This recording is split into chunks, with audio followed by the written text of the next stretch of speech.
Bismillahirrahmanirrahim. Assalamualaikum warahmatullahi wabarakatuh. Selamat malam para peserta webinar pada malam hari ini. Mari kita buka dulu dengan masing-masing membaca doa sesuai dengan keyakinannya. Dipersilahkan. Bismillahirrahmanirrahim.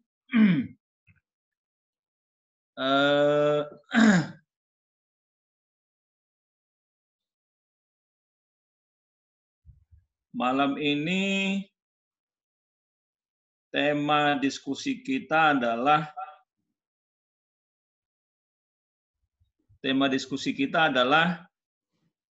diseminasi, ya. Sistem diseminasi informasi yang efektif untuk penanganan pandemi. Ini adalah rangkaian dari diskusi-diskusi yang telah kita lakukan, ya, dengan berbagai tema, dan malam ini kita secara khusus akan berbicara tentang sistem diseminasi informasi. Kemarin malam kita bicara tentang komunikasi yang efektif dan optimal untuk mendukung sosialisasi tentang pandemi ini. Nah, lalu malam ini kita akan bicara, mungkin ini kalau melihat temanya kita lebih teknis tentang sistem diseminasi informasinya. Malam ini rencananya ada 4 pembicara, mudah-mudahan bisa hadir semuanya. Tetapi yang sudah terlihat ada 2 pembicara kita yang malam hari ini akan tampil. Tadi yang tampil pertama atau yang hadir pertama tadi Bapak Rodney John Ronald Lindsay Griffith. Your voice, Mr. Kang Asep. Saya pakai laptop sekarang, bisa dengar? Oh, mantap. Oke. Iya.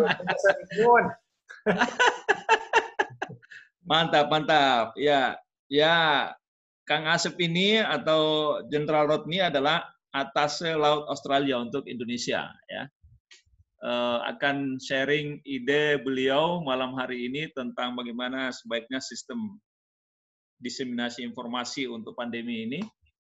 Lalu berikutnya juga telah hadir pembicara Mas Alfa Amir Rahman, Master Filsafat dan PhD. Beliau adalah Direktur Simeo Regional Open Learning Center.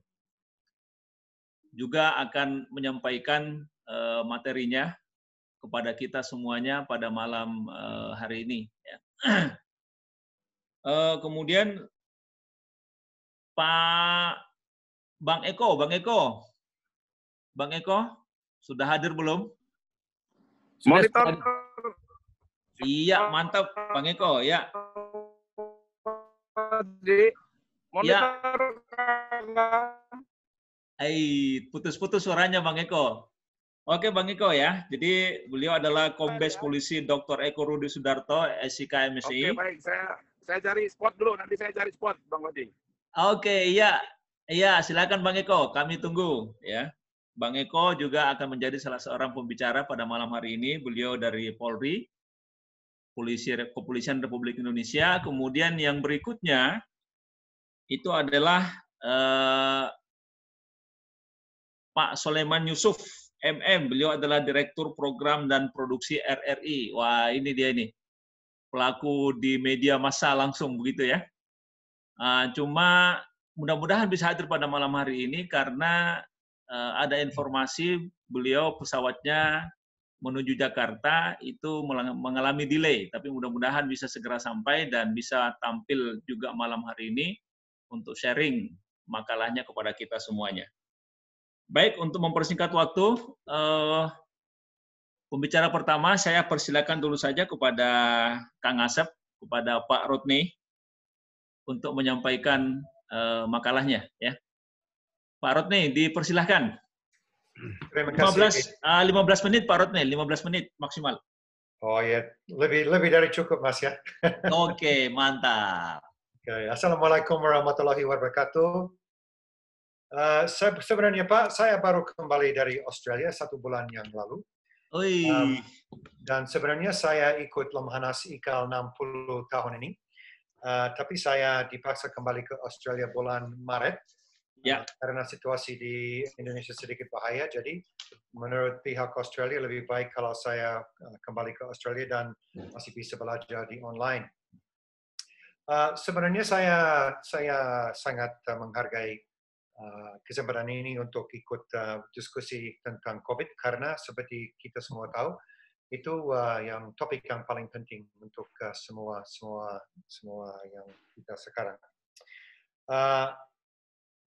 Dari pendapat saya Pak, sebenarnya saya perwira angkatan laut. Jadi sebenarnya saya tidak ahli tentang COVID-19, tapi mungkin karena saya baru kembali dari Australia, mungkin saya bisa menyampaikan situasi di Australia dan apa akan terjadi di sana untuk menangani situasi COVID di sana. Pada awalnya, saya mau bilang bahwa Australia, walaupun itu negara barat, itu sedikit berbeda daripada Eropa dan terutama Amerika Serikat menurut saya. Amerika Serikat ada kebudayaan di mana semua individu ada hak yang paling kuat dan mereka akan membela hak itu sama semua apa saja yang terjadi. Itu sedikit berbeda di Australia. Di Australia, kebanyakan orang di Australia walaupun masih menghormati individu, pada waktu yang sama masih merasakan komunitas juga. Jadi kalau ada masalah seperti ini, semua masyarakat bisa berkumpul dan menghadapi bersama. Oke, ada beberapa sistem di Australia yang untuk mengeluarkan informasi tentang COVID. Tapi mungkin sebelumnya saya bisa bilang persyaratan apa yang sudah ada di Australia. Itu mirip Indonesia sebenarnya. Di Australia ada peraturan yang ketat tentang semua peraturan kalau ada lockdown. Dan juga ada denda yang cukup besar untuk orang yang melanggar peraturan itu. Selain itu ada aplikasi di sosmed tentang COVID dan semua masyarakat Australia didorong untuk ikut aplikasi itu. Aplikasi itu pemerintah bisa mencari informasi tentang semua orang, terutama kalau mereka dikenakan oleh COVID. Di Australia untuk menyebarkan informasi tentang COVID itu mirip Indonesia. Jadi ada banyak iklan, ada website, ada blog yang mempunyai banyak informasi tentang COVID, tentang hygiene, cuci tangan, banyak tempat umum yang ditutup seperti rumah makan, kafe, dan seperti itu. Social distancing juga, mengenakan masker, dan satu hal yang lain yang saya belum dengar di Indonesia adalah semua orang harus mewaspadai ditularkan oleh keluarga mereka sendiri. Karena menurut ahli di Australia, karena biasanya keluarga lebih dekat daripada bersama orang yang lain, itu lebih bahaya. Di Australia juga ada forum di TV, ada banyak informasi tentang orang yang paling risiko sama COVID-19. Jadi itu orang yang sudah ada penyakit, sudah sakit, atau orang yang sudah lebih senior. Jadi kedua orang itu paling exposed sama COVID. Apalagi orang yang tinggal di saya tidak tahu dalam bahasa Indonesia, tapi dalam bahasa Inggris itu nursing homes. Jadi itu seperti rumah sakit khusus untuk orang tua. di Australia juga ada banyak kabar di televisi dan radio tentang ancaman COVID juga. Oke, jadi selain itu juga di Australia ada masyarakat yang multikultural. Itu mirip di Indonesia juga, tapi mungkin ada lebih banyak orang yang tidak ada bahasa Inggris yang baik. Jadi di beberapa bagian negara Australia ada program khusus untuk orang yang tidak bisa berbahasa Inggris, dan juga ada informasi yang menyadari kebudayaan yang lain juga. Di semua Australia, mungkin seperti semua teman saya sudah tahu, Australia itu federasi. Jadi semua bagian negara, dan ada 6 bagian di Australia, dan 2 teritori yang lain juga. Jadi semua gubernur di bagian negara punya hak menutup perbatasan. Jadi orang dari bagian negara yang lain tidak bisa masuk. Jadi saya tinggal di Australia Barat. Australia Barat tertutup. Orang dari di luar Australia Barat tidak boleh masuk, walaupun dari di dalam Australia atau di luar Australia juga. Dan kalau begitu, Perdana Menteri Australia tidak bisa mengganggu sama keputusan itu. Jadi semua perbatasan bagian negara tertutup. Dan sebenarnya ini susah untuk semua keluarga, karena ada keluarga yang misalnya di Victoria yang tidak bisa ke Australia Barat dan berkunjung sama keluarga mereka. Apalagi? So di Australia, seperti saya bilang, itu sedikit berbeda daripada negara Barat yang lain, karena masih ada sense of community di Australia. Jadi menurut saya bangga masyarakat umum di Australia karena mereka berjuang bersama. Oke, I think apa yang paling penting juga adalah kalau ada orang yang di luar bagian negara, walaupun dari di dalam negara atau di luar negeri, semua orang kalau mau berkunjung ke bagian negara, mereka harus lockdown di hotel khusus untuk lockdown selama 2 minggu. Oke, jadi selain itu, di Australia ini sedikit, Australia karena sudah negara yang sudah maju, sudah ada kemampuan di mana semua orang bisa tetap di rumah dan masih bisa dapat subsidi gaji. Jadi bisa dapat subsidi gaji dari pemerintah, dan juga semua perusahaan bisa dapat subsidi juga.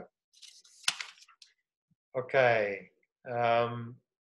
Jadi di Australia sebenarnya ada second wave, tapi di bagian Victoria aja. Di bagian negara yang lain tidak ada second wave, tapi sedang second wave di Victoria ada lockdown yang paling erat. Dan sesudah 6 minggu lockdown paling erat, sampai sekarang ini, selama 1 bulan yang kebelakang, tidak ada 1 kasus COVID di bagian negara Victoria. Itu paling berhasil. Di Australia, total jumlah kasus di Australia 28,000 kasus sejak bulan Januari. Dari semua kasus itu ada 26,000 orang yang sudah sembuh. Total 900 orang yang meninggal dunia. Dan sampai sekarang ini masih ada 60 kasus yang aktif. Di Australia apa yang baik juga ada testing rate yang paling tinggi. Jadi kalau ada orang yang dikenakan oleh virus, mereka bisa langsung lockdown dan terima perawatan di rumah sakit. Dan apa yang penting juga di Australia tentang deteksi COVID-19 adalah semua sewage di Australia itu sewage itu dari toilet yang dikumpul di satu tempat, bisa tes itu dan bisa tahu kalau ada COVID di sesuatu tempat. Kalau ada, bisa lockdown tempat itu dan bisa identifikasi itu sebagai hotspot. Jadi saya berpikir di Australia sangat berhasil menghadapi COVID-19 sejak bulan Januari.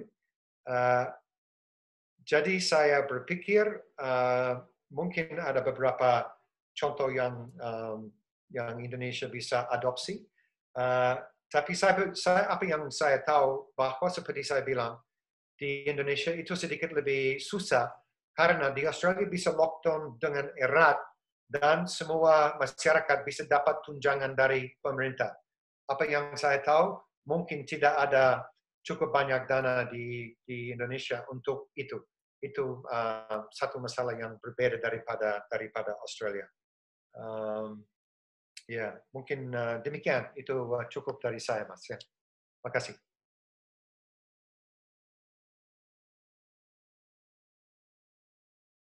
Terima kasih Kang Asep, luar biasa presentasinya.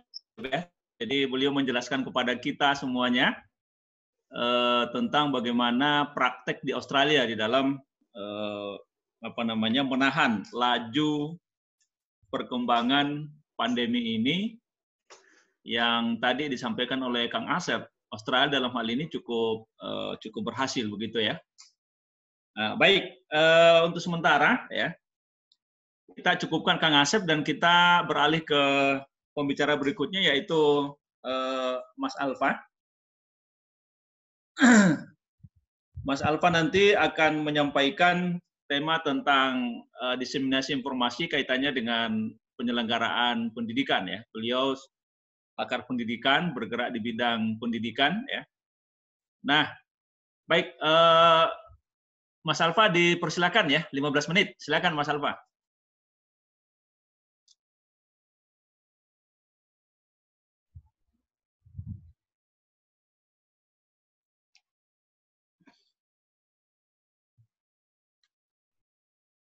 Baik, terima kasih. Bismillahirrahmanirrahim. Assalamualaikum warahmatullahi wabarakatuh.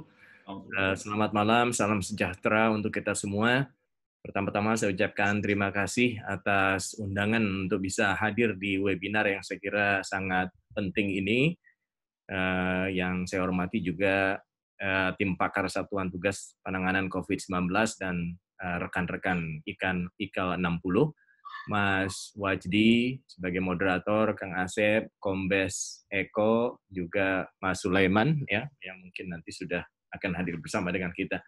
Mohon izin saya ingin sharing sedikit ya bagaimana karena topik kita kali ini secara khusus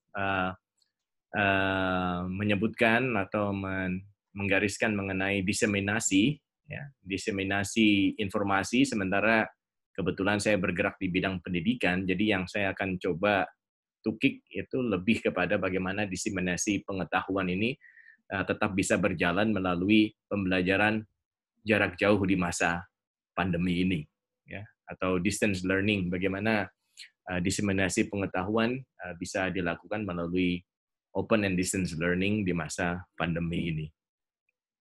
Kita semuanya memahami ya bagaimana perubahan global yang sangat luar biasa ya di ranah teknologi, ada disrupsi, teknologi berdampak pada semua sektor, ya, ada penerapan otomatisasi, artificial intelligence, big data dan lain-lain, sosial kultural juga, meningkatnya usia harapan hidup, tumbuhnya migrasi, urbanisasi, tenaga kerja yang terus bergerak secara mobile dan fleksibel, lalu juga kita didera dengan lingkungan, ya, habisnya bahan bakar fosil, krisis air, climate change, permukaan laut yang naik. Nah, ini semua perubahan-perubahan sebelum adanya COVID-19. Nah, dengan adanya COVID-19 ini telah mendorong akselerasi yang lebih cepat di beberapa sektor, ada yang terhambat karena adanya COVID-19, tapi juga ada yang terdorong menjadi lebih cepat. Jadi COVID-19 ini ternyata secara akseleratif mendorong perubahan-perubahan yang ada.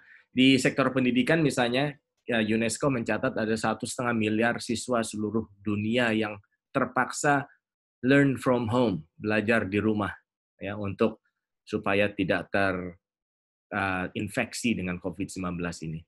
Ya, akhirnya mau tidak mau dilakukan diseminasi pengetahuan itu melalui pembelajaran jarak jauh. Ya. Institusi pun banyak mendapatkan tekanan finansial, terutama institusi pendidikan swasta. Ya, itu banyak sekali mendapatkan tekanan finansial.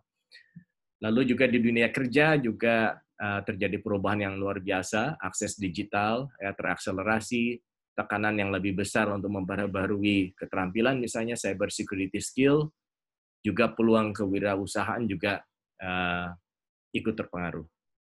Nah, bagaimana kebijakan menghadapi COVID-19 ini, terutama untuk tetap meyakinkan bahwa diseminasi pengetahuan di dunia pendidikan itu tetap berjalan. Yang pertama adalah kesehatan dan keselamatan peserta didik yang itu diutamakan, dan adanya transisi untuk pembelajaran tatap muka di satuan pendidikan. Untuk kurikulum, asesmen, dan pembelajaran itu difokuskan pada literasi, numerasi, dan pendidikan karakter. Ya, lalu modul pembelajaran, asesmen merupakan mengantisipasi ketimpangan pembelajaran yang terjadi akibat adanya pembelajaran jarak jauh. Lalu juga ada fokus remedial untuk siswa yang tertinggal, dan adanya relaksasi kewajiban bagi guru-guru untuk mengajar. Jadi tidak wajibnya ketentuan 24 jam mengajar bagi guru. Nah, kebetulan kami bergerak di SIAMEO. Ya, SIAMEO itu ada the Southeast Asian Ministers of Education Organization. Organisasi Menteri Pendidikan Asia Tenggara adalah organisasi antar pemerintah regional yang didirikan pada tahun 1965 antara pemerintah negara-negara Asia Tenggara untuk mempromosikan kerjasama regional dalam pendidikan, ilmu pengetahuan, dan budaya di wilayah tersebut. Sebagai sebuah organisasi yang terus mengembangkan kapasitas manusia dan mengeksplorasi potensi masyarakat sepenuhnya, SIAMEO mempertahankan pekerjaan dan aspirasi untuk pembangunan bersama masyarakat di wilayah ini untuk membuat kehidupan yang lebih baik dalam kualitas dan kesetaraan dalam pendidikan, kesehatan, preventif, budaya, tradisi, teknologi, dan lain sebagainya. Nah, amanah ini tetap harus berjalan walaupun ada COVID-19. Ya, diseminasi pengetahuan, diseminasi praktek-praktek baik itu harus tetap berjalan. Nah, bagaimana kita mensiasati ini semua agar tetap berjalan di masa pandemi ini? Ada 7 prioritas untuk SIAMEO ini yang tetap harus berjalan, ya, tetap harus dilaksanakan walaupun ada COVID-19. Ada 7 prioritas. Yang pertama adalah early childhood care and education. Yang kedua, addressing barriers to inclusion. Nomor 3 ini resiliency in the face of emergencies, seperti pada saat ini. Ada promoting TVET juga, revitalizing teacher education, promoting harmonization in higher education and research, dan adopting 21st century curriculum. Baik, kebetulan kami sedang diamanahkan untuk menangani sebuah satu center, ada berbagai center di Asia Tenggara, dan di Indonesia sendiri ada 7 center.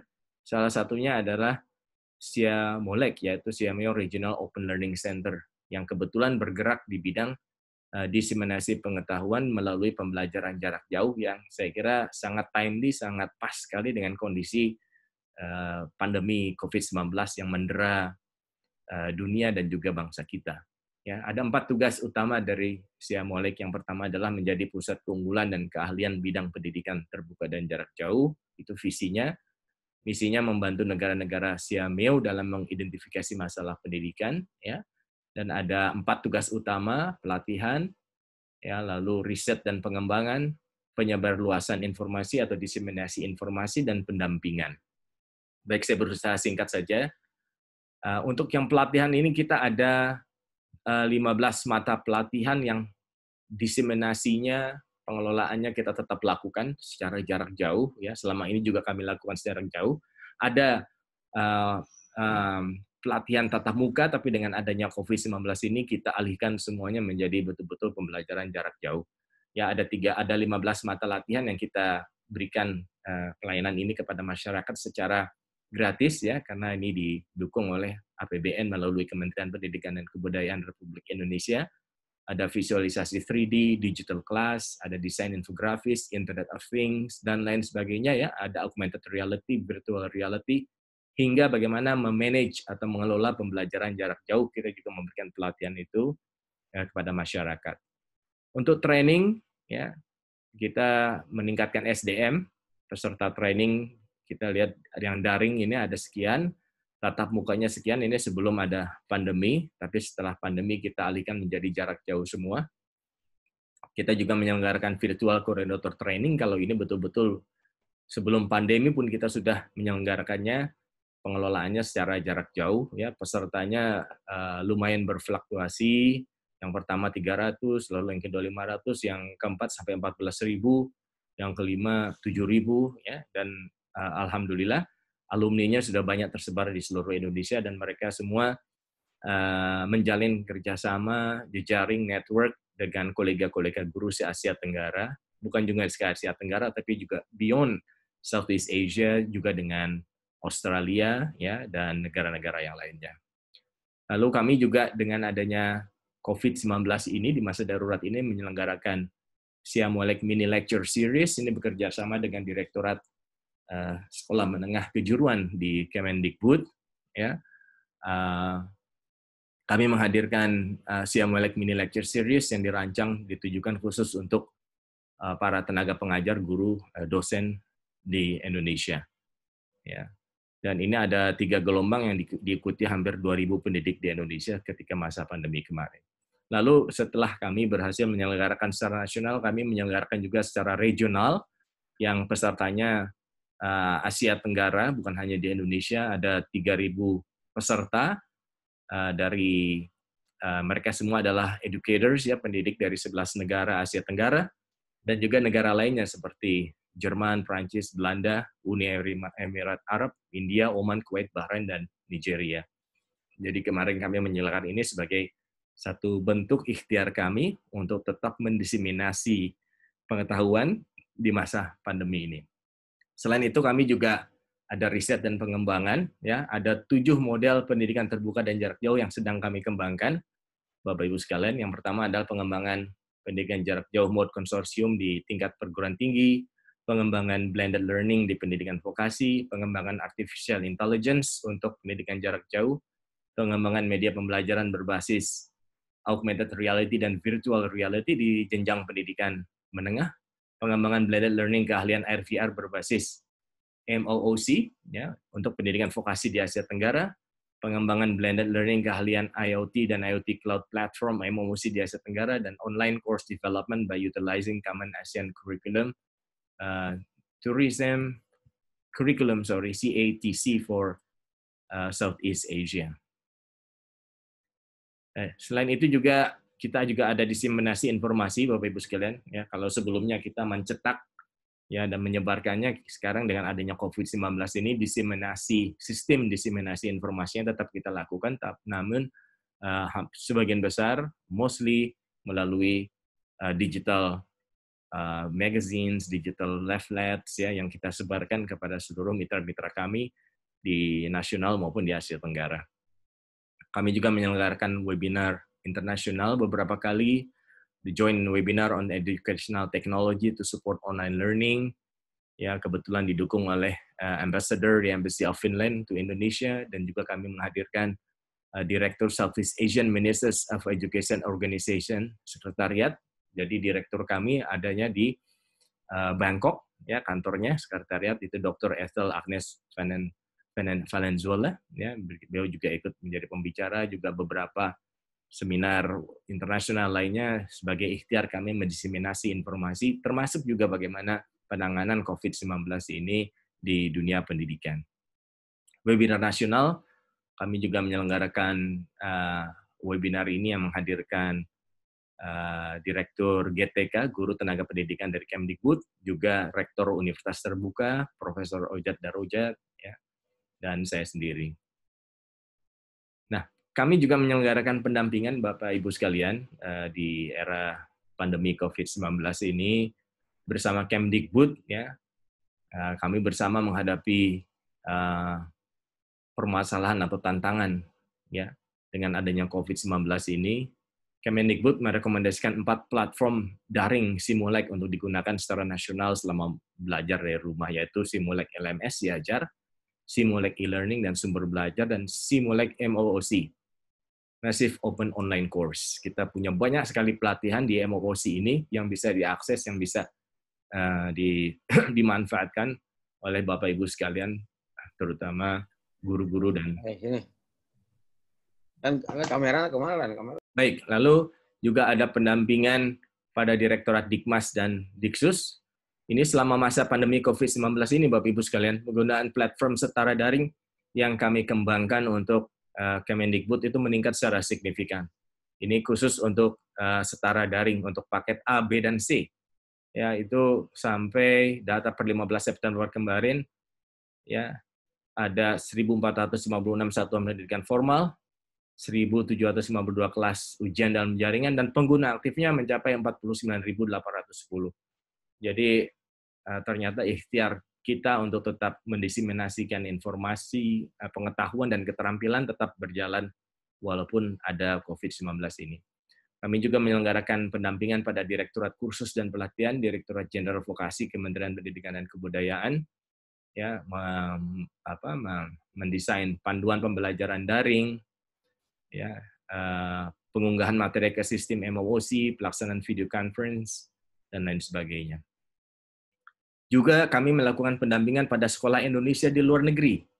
Sekolah Indonesia Kota Kinabalu, Malaysia, Sekolah Indonesia Davao, Sekolah Indonesia di The Hague, Belanda, dan pengembangan peta jalan ECLN bersama Sesdijen Paut Dikdasmen. Seperti di Belanda, di Den Haag misalnya, itu menjadi pusat sekolahnya, ya, untuk anak-anak Indonesia yang ada di Eropa. Jadi karena mereka tidak tinggal di Belanda, ya, mereka harus melakukannya secara daring, secara pendidikan jarak jauh. Jadi walaupun tidak dalam satu kota, dalam satu negeri di Belanda, mereka yang berada di negara-negara Eropa, ya, tetap bisa menikmati atau mendapatkan pelayanan pendidikan melalui pendidikan jarak jauh. Selain itu, kami juga melakukan pendampingan pada Ditjen Dikti, ya. Kita mengapu 2 mata pelatihan, yaitu whiteboard animation dan desain infografis, ya, pelatihan TIK untuk para dosen di Indonesia. Dan juga kami menyelenggarakan ada webinar juga bersama dengan Universitas Terbuka. Selain itu juga kami mengadakan pendampingan di Direktorat SMP Kemdikbud dalam manajemen pendidikan jarak jauh di masa kondisi khusus. Ya, ada 14 gelombang, ya, materi yang disampaikan dalam rakor tersebut adalah pengelolaan pendidikan jarak jauh di masa kondisi khusus, di masa pandemi. Ya. Lalu juga kami melakukan pendampingan sebagai tim ahli penyusunan standar pendidikan jarak jauh di Badan Standar Nasional Pendidikan untuk menyusun standar pendidikan jarak jauh bagi jenjang pendidikan dasar dan menengah. Kami juga melakukan pendampingan penyusunan program kerja sistem penjaminan mutu pada LPMP di Bengkulu dan beberapa provinsi yang lain, juga menjadi tim juri pada LKS daring yang dilaksanakan oleh Pusat Prestasi Nasional Kemendikbud dengan mata lomba Artificial Intelligence dan Cloud Computing. Kami mendampingi mulai dari persiapan, perancangan, uji coba lomba yang dilaksanakan secara daring. Kami juga berpartisipasi dalam webinar bersama Paut Dijen, Paut Dikdasmen, ya. Juga ikut menjadi penelah konten penyusunan suplemen bahan ajar pendidikan jarak jauh bagi siswa di Direktorat Pendidikan Profesi dan Pembinaan Guru dan Tenaga Kependidikan, Kementerian Pendidikan dan Kebudayaan. Baik, saya kira saya cukupkan sampai di sini, Bang Bajdi, Bang Moderator, ya, paparan saya mengenai bagaimana diseminasi pengetahuan itu tetap bisa kita langsungkan, kita tetap lanjutkan, ya, di masa era pandemi ini untuk memastikan bahwa masyarakat, terutama peserta didik anak-anak kita, tetap mendapatkan haknya untuk mendapatkan pendidikan di era pandemi ini. Walaupun di seluruh dunia ada 1,5 miliar siswa yang terpaksa belajar dari rumah, termasuk juga siswa-siswa di Indonesia pada saat ini. Demikian, terima kasih. Lebih kurangnya saya mohon maaf jika ada khilaf kata dalam saya memaparkan presentasi ini. Billahi taufiq wal hidayah. Wassalamualaikum warahmatullahi wabarakatuh. Waalaikumsalam warahmatullahi wabarakatuh. Terima kasih, Mas Alfa. Luar biasa presentasinya. Ya, jadi diseminasi pengetahuan di era pandemi luar biasa, Simulink yang diawali oleh Mas Alfa. Kegiatan-kegiatannya sangat beragam, menjangkau hampir semua tempat di negara kita ini dan bahkan juga ke luar negeri ya, ke Asia Tenggara dan bahkan sampai ke luar juga.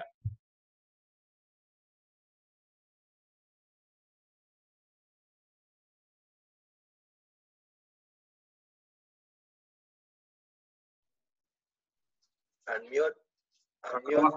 Oh ya, oke. Bang Eko, silakan. Oke. Siap Bang Eko, lanjut. Baik. Ya, baik. Ya, silakan. Assalamualaikum warahmatullahi wabarakatuh. Waalaikumsalam warahmatullahi wabarakatuh. Salam sejahtera, Om Swastiastu, Namo Buddhaya, salam kebajikan. Yang saya hormati dan saya banggakan, Bapak Ibu sekalian, saya ada di situ Kang Asep, Kakak Alfa, ada Kakak Yudi, Kristi, Yana, ada Kakak Jarialdi, dan banyak lagi yang tidak bisa saya mention satu persatu. Berbahagia pada kesempatan hari ini kita masih bisa sharing best practice maupun sharing informasi terkait dengan materi yang kita diskusikan pada kesempatan malam hari ini.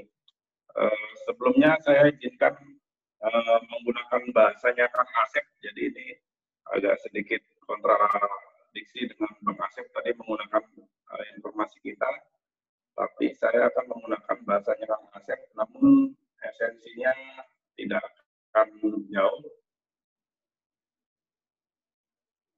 Oke. Adalah saya akan mencoba untuk memberikan sharing informasi dan sharing pengetahuan tentang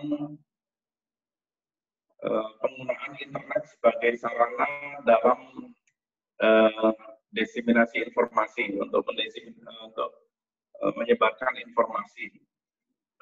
Saya beri tanda merah dalam pandemic era. Tentu term ini tidak akan muncul di dalam penjelasan saya, itu ada di in mind kita saja bahwa apa yang akan saya sampaikan ini menjadi ranah atau wilayah di pandemic era yang kita hadapi saat ini.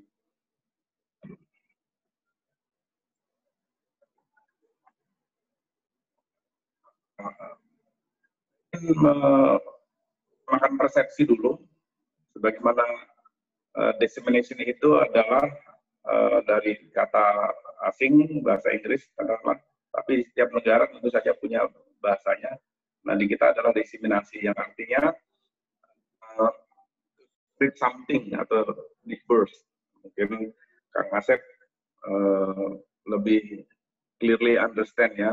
Jadi penyebaran sesuatu, katakanlah to disperse itu mencairkan, kita dari pusat dicairkan ke tempat-tempat yang semestinya, jadi merata, itu diratakan. Nah, sementara information dissemination itu kita bisa lakukan dengan menggunakan metode berupa komunikasi informasi. Apa itu metodenya? Nah, nanti dalam kesempatan ini kita akan diskusikan. Saya akan coba sampaikan point of view yang saya miliki, sehingga nanti kita bisa diskusikan. Intinya saya ingin menggunakan teori yang dipakai oleh Sandra Balrocke, karena saya lebih mudah memberikan analogi berdasarkan teori yang ada. Artinya dengan teori ini kita bisa tahu bahwa diseminasi informasi itu berawal dari media system dependency theory atau MST. Tadi sudah saya sampaikan dari Sandra Balrocke dan Melvin Devler. Beliau mengembangkan teori ini di tahun 1976, bahwa kita bisa lihat secara sederhana, lingkungan sosial kita saat ini bisa terbelah-belah ya, degree of structural stability varies ini variasi struktur di masyarakat itu berbeda-beda tingkatannya. Ada masyarakat kelas menengah, kelas atas, maupun kelas bawah. Itu dibagi lagi dalam struktur-struktur sosial di masyarakat. Ada masyarakat petani, ada masyarakat buruh, ada masyarakat dan lain sebagainya. Nah, ada masyarakat macam-macam variasinya, stabilitasnya pun berbeda-beda. Nah, itu menjadi menjadi salah satu, atau bukan, saling terjadi kolaborasi antara society dengan media. Pemahaman media ini, banyak sekali media saat ini di era kemarin, di penjelasan saya kemarin, media dari abad 18, 19, 20 hingga 21 itu berkembang. Dan kini kita berada di abad media 21, di mana perkembangan media itu semakin masif, semakin ini dengan Internet of Things, dengan semua serba digital, dan interaksi antara society atau kelompok komunitas dengan media tadi, esensinya adalah saling berkolaborasi, saling mendukung, saling mencari, dan saling mencairkan dengan audiens. Audiens itu lebih luas daripada society. Society itu bisa katakanlah kelompok sosial di masyarakat tertentu, sementara audiens itu siapapun, bisa belahan dunia manapun. Bisa dibayangkan salah satu contoh peristiwa, misalnya ada peristiwa Om Telolet Om, yang itu dari warga kita, warga plus 62 di daerah Surabaya, itu masif melalui media Facebook, Twitter, dan lain sebagainya, itu ke belahan dunia manapun. Nah, itu audiens, mencapai audiens. Nah, dari audiens ini kemudian disitulah diseminasi itu terjadi. Karena definisi itu menimbulkan dampak yang terjadi kepada audiens tadi berupa efek atau dampak, baik kognitif, penerimaan secara pemikiran, kemudian diterima secara penafsiran, kemudian juga secara afektif itu ucapan dan perkataan, sehingga bahkan sampai kepada konteks behavior atau kebiasaan. Seorang audiens dengan adanya media bisa berubah. Dia tadinya banyak contoh-contoh tadi Pak Alfa menyebutkan beberapa behavior yang dikarenakan webinar itu juga merubah habit seseorang. Habitusnya yang tadi gaptek, karena terkena media webinar, dia mau nggak mau, suka tidak suka, harus menyesuaikan dengan kondisi itu. Ini teorinya. Kemudian kalau saya melangkah lebih jauh bahwa apa yang menjadi apa sebenarnya diseminasi informasi, bahwa diseminasi informasi itu ada 3 hal dalam konteks penerima. Diseminasi informasi itu sendiri, ada yang memahami baik ini secara mitos, ini mitos benar enggak sih, atau hanya sekedar cerita sambil lalu, atau benar-benar realitas. Nah, itu ada tiga hal. 3 hal itu pun dipandang dalam konteks mitos dan reality. Misalnya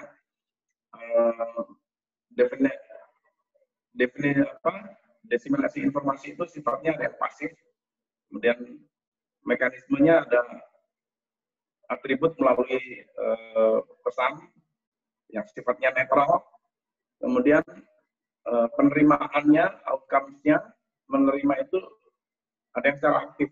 Jadi audiens tadi ada yang pasif menerima diseminasi, kemudian ada yang netral, kemudian ada yang aktif. Nah, itu impact yang yang akan diterima oleh audien dalam diseminasi.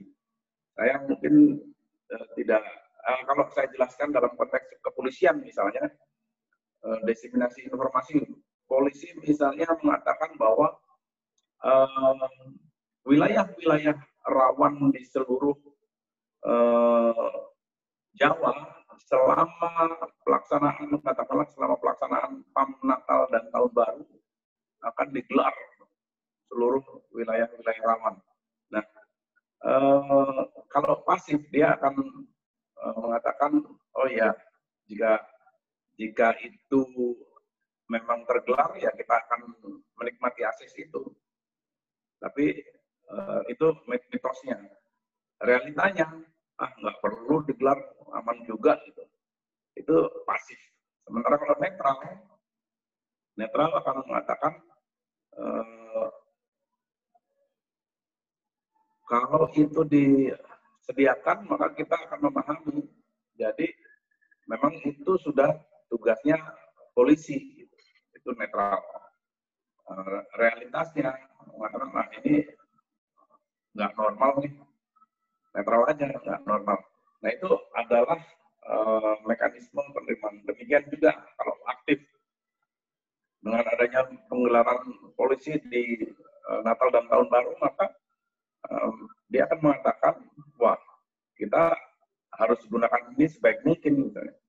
Tapi realitasnya, wah sebenarnya nggak perlu mereka melakukan itu, tetapi kita memang sangat membutuhkan, jadi perlu juga pada akhirnya. Nah ini adalah respon bagaimana menerima sebuah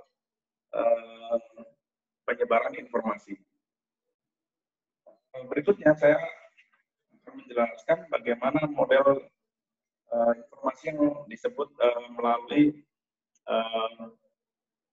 yang pertama melalui printer, bisa melalui brosur atau pamflet yang sering dilakukan. Bahkan kalau kita lihat peristiwa akhir-akhir ini yang dilakukan kelompok kalangan tertentu, katakanlah memasang pamflet bahan brosur tanpa prosedur sehingga mengganggu kenyamanan, bahkan bisa mengkoyak institusi ketahanan nasional.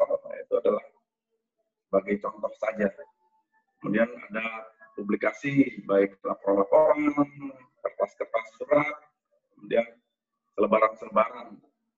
Juga ada juga newspaper atau koran-koran lain dan magazin, majalah-majalah.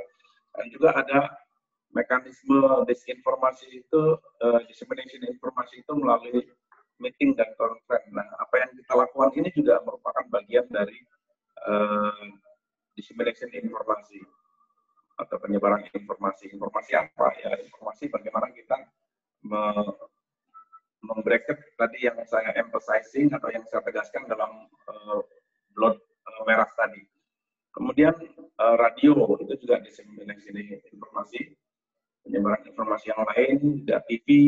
Nah, yang kita nomor 5 ini yang kita bahas di agenda ini adalah penggunaan internet berupa email, dan website. Mengapa kita menggunakan internet?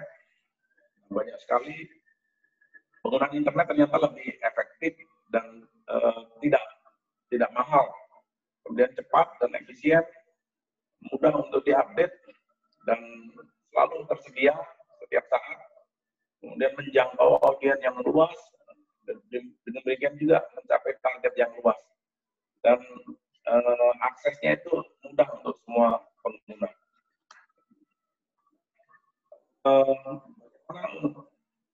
Menggunakan metode internet. Nah, internet itu ada dua hal yang kita kenal yang beredar kalangan saat ini. Ada list service, nanti akan saya sebutkan apa list service itu, dan penyebaran melalui alat elektronik news alert dan website dissemination atau penyebaran melalui website. Nah, yang pertama, list service itu secara sederhana menggunakan list service ini. Yang pertama, merupakan cara yang cukup efektif untuk mencapai target dan tujuannya. Karena apa? Karena tidak melalui mekanisme tadi. Kalau kemarin saya nyampaikan ada mekanisme klon, misalnya membuat sebuah berita atau membuat sebuah pesan. Kalau kita ingin tampilkan di newspaper atau majalah, maka harus melalui proses audit dari kelompok, dari tim ahli atau bahkan bahasa dan lain sebagainya, dan juga konten dari muatan tersebut. Tapi dengan mekanisme listserv ini kita targetnya cepat karena spread out-nya juga banyak. Tidak hanya di dalam negeri, itu di luar negeri dengan ini. Dan tidak melalui mekanisme yang saya sampaikan tadi. Kemudian hanya membutuhkan email untuk mengakses. Kecuali ada beberapa kasus yang memang disiapkan oleh listserv ini untuk supaya kita harus melakukan registrasi, dan itu pun registrasi untuk kepentingan pendataan yang tidak begitu sulit. Efisien untuk cost-nya ini, artinya tidak terlalu mahal tadi. Dan yang keempat, aksesnya mudah dicapai. Hanya memang wilayah-wilayah tertentu yang tidak bagus akses internetnya tentu akan kesulitan. Tetapi dewasa ini, even pemerintah terus mengaktifkan untuk bisa sedapat mungkin daerah terpencil, terluar, dan terdalam, serta terjauh itu bisa tercapai oleh akses internet.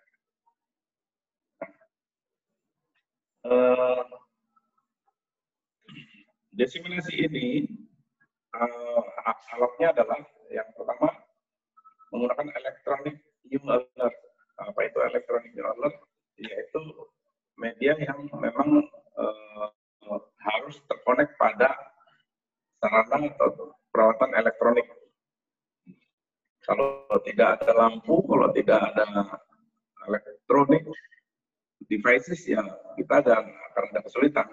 Makanya di setiap kesempatan kita tidak sedapatnya untuk mencari posisi yang tepat, tidak mati lampu dan lain sebagainya, itu adalah sistem yang harus disiapkan untuk menyebarkan alat melalui penyebaran alat tool ini.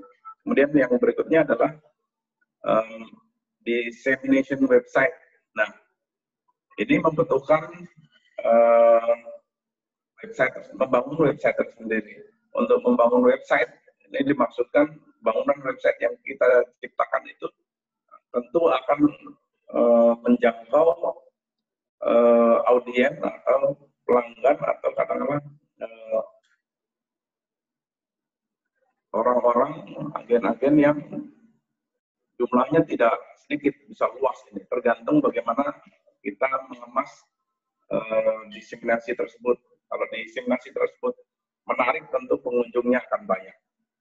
Dan website untuk penyebaran melalui website ini, itu kita bisa lebih permanen. Lebih permanen dalam arti ada info share feature di dalamnya.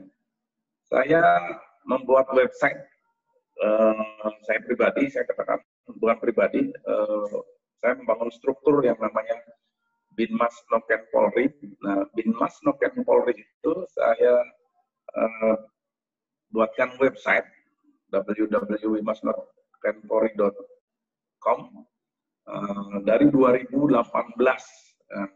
Dan itu sampai sekarang website itu masih terus diupdate karena kegiatan tersebut masih berlangsung. Nah, makanya kita bilang sebagai permanen. Nah, sejauh ini itu akan tetap bisa permanen selama website itu masih kita update. Nah, info share feature itu macam-macam di dalamnya. Ada website tentang organisasi yang saya sebutkan tadi. Di situ juga ada organisasi Binmas Noken misalnya. Ini tidak semua dalam konteks ini, sekali lagi yang bracket itu tolong dipahami di dalam mind kita bahwa ini tentang pandemik COVID-19 tentu saja. Kemudian bagaimana email dokumen distribution-nya, kemudian data yang digunakannya, material-materialnya dalamnya, dan lain sebagainya. Saya kemudian mengambil ini tentang sebenarnya esensinya adalah bahwa proses pemberdayaan berbasis informasi kesehatan, dalam konteks ini kesehatan di masa pandemi, secara sederhana prosesnya menurut Noto Atmojo itu seperti ini, bahwa penyebaran informasi itu pertama adalah informasi situasi saat ini dalam konteks kesehatan tentu saja. Ini Noto Atmojo ini 2007, jadi peristiwa belum terjadi, tapi temuan teori penelitiannya ini menemukan seperti ini konsepnya. Itu berisi tentang pengetahuan kesehatan. Nah, pengetahuan kesehatan itu menuntut kesadaran dan kesadaran bahwa kesehatan itu perlu. Kesehatan dan kesadaran perlunya kesehatan masyarakat itu untuk siapa? Untuk individu atau masyarakat secara luas. Nah, sarana prasarana tentu saja tadi kita menggunakan sarana prasarana internet yang kita fokuskan dalam diskusi ini. Kemudian tentu dalam konteks ini tidak serta-merta terlepas dari adanya sumber daya. Nah, itu semua untuk bertujuan untuk kalau bahasa Pak Wahyu itu menciptakan agile bagi kita semua atau masyarakat yang tangguh atau berdaya. Agile itu dimunculkan karena adanya kemauan masyarakat untuk sehat dan individu sehat melalui informasi yang benar. Esensinya adalah itu. Nah, sekali lagi saya coba untuk bisa lebih kompleksnya apa yang menjadi temuan dari Nata Atmaja ini. Saya juga beberapa hal saya konfirmasikan di sini. Misalnya sebenarnya esensinya adalah komunikator, manajemen pesan, dan audiens. Siapa sih komunikator? Komunikator tentu saja pengirim pesan. Di situ ada fasilitator, motivator, mediator, dan lain sebagainya. Nah, manajemen pesan itu pesan baik informatif dan persuasif. Nah, sebenarnya letak dari mediasi atau diseminasi ada pada konteks bagaimana sampai kepada khalayak yang berisi adalah sosiodemografi, kebutuhan infokes, pemilihan kesehatan, dan lain sebagainya.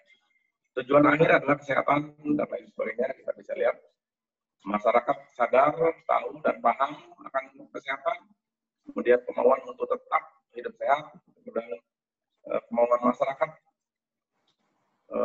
Kalau kemarin itu ada bahasa capek enggak, dan masyarakat nggak boleh capek untuk tetap waspada. Demikian yang bisa saya sampaikan, Pak Wati. Mohon maaf waktunya lebih, tapi ada satu hal penting yang ini saya dapatkan tadi dari mana saya lupa. Jadi terkait ini, sebelum kita berbicara dalam konteks komunikasi ya, biarkan kata-kata kita itu, kalimat kita melalui 3 gerbang. 3 gerbang itu apa aja? Yang pertama, apakah ini benar? Gerbang kedua, apakah ini perlu? Dan gerbang ketiga, apakah ini kind? Kind itu apa ya Pak Fadli? Mungkin nanti Pak Kang Asep yang menjelaskan. Terima kasih Pak Fadli, waktu saya kembalikan. Assalamualaikum warahmatullahi wabarakatuh. Salam sejahtera. Selamat malam. Baik, luar biasa Bang Eko, materinya sangat sistematis ya. Jadi bagaimana mengoptimalkan internet, tetapi dalam perspektif teori-teori komunikasi begitu ya.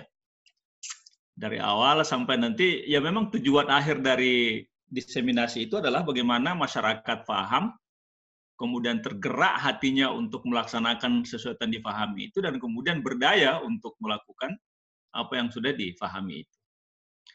Baik, sebenarnya ada satu pembicara lagi, yaitu siapa ini? Bang Soleman ini sudah hadir nggak ya, Bang Soleman?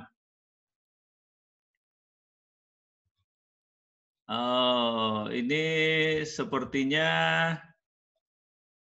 beliau belum sempat hadir. Memang dari panitia ada pesan yang disampaikan, katanya ada kemungkinan terlambat hadir di forum kita ini karena pesawatnya delay gitu. Dan karena sampai sekarang ini belum hadir, kita langsung saja masuk ke sesi diskusi. Mungkin Bang Beni Hudahayan siap jadi ini pembicara. Ini ada Bang Beni, ada Bang Yudi nih, Bang Yudi Kristiana nih, Bang Yudi. Wah, mantap nih, kayaknya masih di kantor nih Bang Yudi nih. Suaranya unmute Bang Yudi kalau mau ngomong di unmute. Siap. Mantap. Ya, saya ingin bertanya ini. Yoi, silakan. Ya, ini kepada pakar pendidikan ini Pak Dr. Alpa ini. Mantap. Silakan. Sebagai sesama pengajar, walaupun komunitasnya terbatas, itu kalau di dalam pembelajaran model klasikal yang dilaksanakan secara langsung, itu proses pembelajaran itu tidak sekedar transfer of knowledge, tetapi ada pesan-pesan nilai yang disampaikan. Jadi ada internalisasi nilai. Jadi nilainya itu bukan nilai hanya keilmuan, transfer pengetahuan, tapi ada nilai. Nah, nilai itu nampaknya lebih bisa pas, lebih bisa tertransfer dengan baik, terinternalisasi kepada siswa ketika dilaksanakan directly face-to-face di dalam sebuah kelas. Tetapi karena keadaan akhirnya dirubah menjadi dengan model online, bisa direkam, kemudian dengan alat, dan seterusnya. Nah, kira-kira Pak Alpa ini punya kiat tersendiri nggak mengatasi kesenjangan model klasikal dengan model yang dengan online itu, supaya transfer itu tidak hanya terbatas pada transfer knowledge, tetapi ada nilai-nilai. Nah itu. Ya. Oke, terima kasih. Ya. Wih, mantap, dahsyat nih Bang Yudi nih pertanyaannya untuk Mas Alpa nih. Baik, berikutnya silakan yang ingin bertanya dulu, kita kumpulkan dulu maksimum ya 3 orang lah penanya. Ada yang ingin bertanya lagi kepada pembicara yang lain, silakan. Ayo silakan, ini saya udah kerahkan mahasiswa saya untuk ikut ini. Woi, mantap. Mbak Zizi mungkin mau bertanya tuh. Silakan Mbak Zizi, Nur Aziza, ya. Terima kasih Pak Alpa. Baik, gimana kabarnya Pak? Baik ya? Baik, alhamdulillah. Iya. Pertanyaan saya ke ini nih tadi ke Pak Eko ya, Pak Kombes ya. Iya, Pak Kombes Eko, ya, betul. Silakan. Terkait dissemination tool tadi kan banyak sekali yang disebutkan ya, Pak ya. Nah, pernahkah kalau kita melihat penanganan COVID sekarang ini, kita lihat masyarakat yang banyak yang terbelah antara yang percaya dan yang tidak gitu ya. Nah, bagaimana penanganan diseminasi informasi ini terkait berita-berita tentang COVID, dan apakah pernah ada evaluasinya terkait alat-alat diseminasi tersebut gitu. Jadi sejauh mana sih efektivitas alat-alat yang pernah digunakan itu? Memang tadi kalau Pak Waji katakan bahwa yang terakhir itu adalah pemberdayaan masyarakat itu sendiri kan.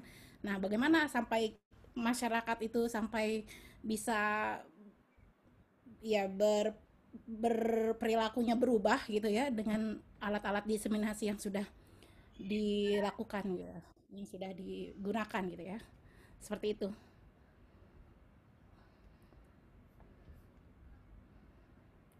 Pak Waji masih unmute. Ya, makasih Mbak Sisi, pertanyaannya sangat bagus. Bang Beni dari Australia. Ada pertanyaan kah Bang Beni? Ini Kang Asep aja nih. Ini Kang Asep di Jakarta, Bang Beni malah di Australia nih. Iya Kang makanya Asep. asam di gunung, iya terbalik-balik dunia ini. Ya. Silakan. Terima kasih Bang Haji. Terima Ya. kasih Bang Haji. Ya, salam hormat buat teman-teman semua. Assalamualaikum warahmatullahi wabarakatuh. Warahmatullahi wabarakatuh.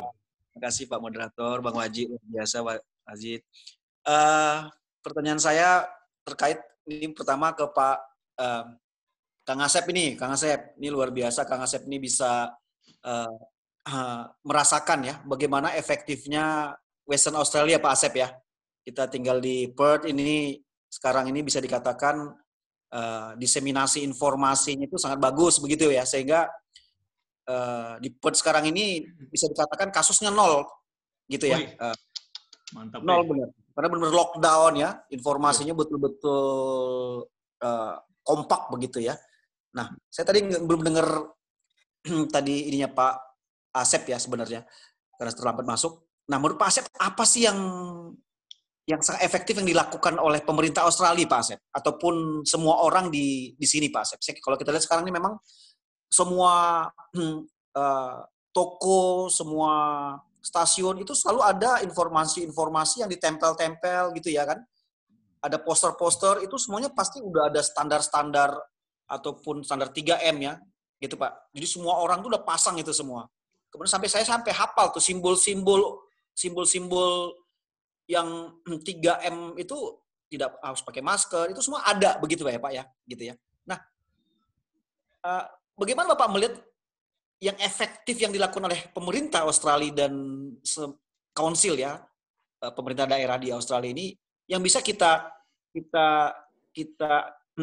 tiru best practice-nya begitu Pak. Itu Pak ya.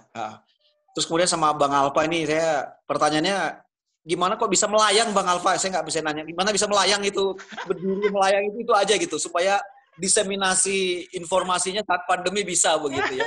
Artinya apa? Ada orang yang nggak bisa, Bang Alfa bisa begitu. Bisa. Ya kan? Nah, ini yang luar biasa. Ini kan sesuatu. Saat kita mau mendiseminasi informasi begitu, ada sesuatu hal yang kalau kita dengan disiplin lakukan, ya itu bisa begitu ya. Kalau informasi kita disiplin ya, kayak sekarang ini kan di kampus kita di Brawijaya itu kan dia bilang Kota Malang sekarang hitam gitu ya. Ini kan informasi hitam ini membuat orang jadi takut nih sekarang ke Malang begitu ya. Iya. Dan nambah orang di kampus kita Pak dalam kurun waktu 9 bulan ini meninggal dunia dan itu profesor semua. Jadi ke Malang itu kampus UB itu orang agak-agak ngeri-ngeri gitu. Nah, tentunya kan ini kan diseminasi informasi juga nggak benar juga gitu ya, karena kan ekonomi sudah jalan begitu ya. Maksudnya ini hal-hal yang seperti ini di dunia pendidikan sebenarnya juga nggak terlalu pas begitu menurut saya. Nah, jadi ada strategi tertentu saat kita mau mendiseminasikan informasi ini juga harus melihat karakter-karakter orang-orangnya juga begitu ya. Gitu. Itu mungkin pertanyaan seperti itu. Jadi bagaimana karakter dari para customer atau pendengar gitu juga penting saat kita mau menyebar di samping konten yang mau kita diseminasikan begitu. Ya. Kepada Bang Eko lagi-lagi Jenderal Eko ini serba bisa nih kalau saya lihat cara membuat pendekatan argumen-argumen teoretikalnya mengenai diseminasinya luar biasa tadi Bang Eko.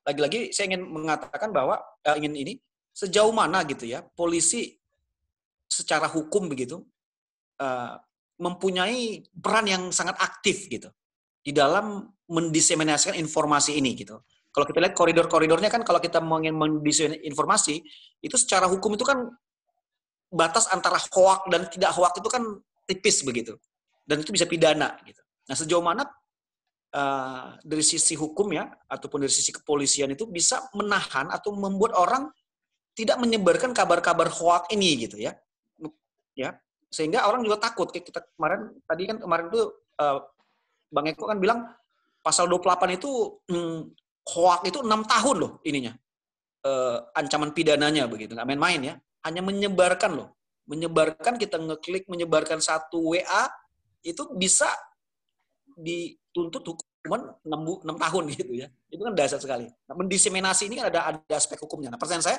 bagaimana supaya efektif kita membuat masyarakat itu menyebarkan informasi itu dengan baik itu seperti apa begitu? Itu Bang Eko. Izin, makasih. Baik, terima kasih Bang Beni. Seperti biasanya pertanyaannya dahsyat, luar biasa. Ya, Baik, baik itu untuk pertanyaan 3 orang dulu ya. Nanti kita masuk ke sesi kedua. Lalu yang akan menjawab pertama saya kembali ke Kang Asep. Ya, silakan Kang Asep. Ada pertanyaan tadi dari Bang Beni ya.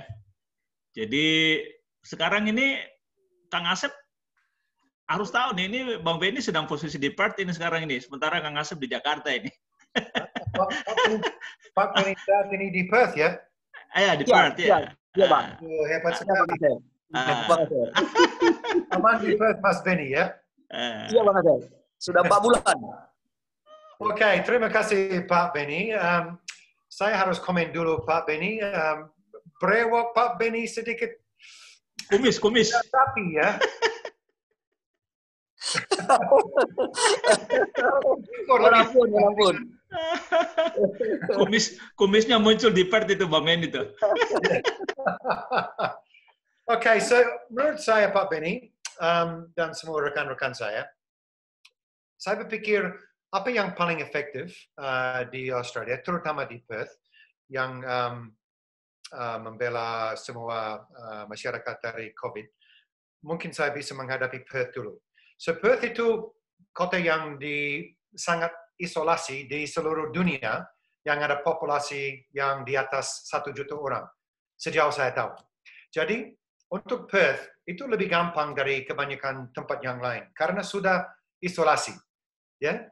Jadi itu jauh berbeda daripada kota seperti Jakarta misalnya.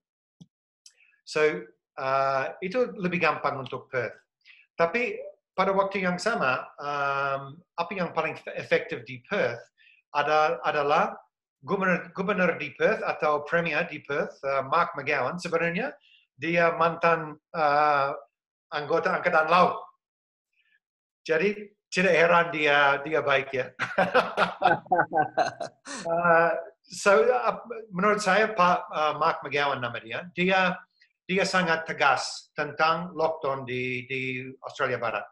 Sebenarnya jadi perbatasan di tanah di antara Western Australia dan Australia Barat dan Northern Territory lockdown dengan erat. Jadi tidak ada orang yang boleh masuk selama 9 bulan. Jadi itu yang paling efektif di Perth. Di bagian negara yang di pantai timur seperti New South Wales dan Victoria, sebenarnya ada lebih banyak kasus di bagian negara itu.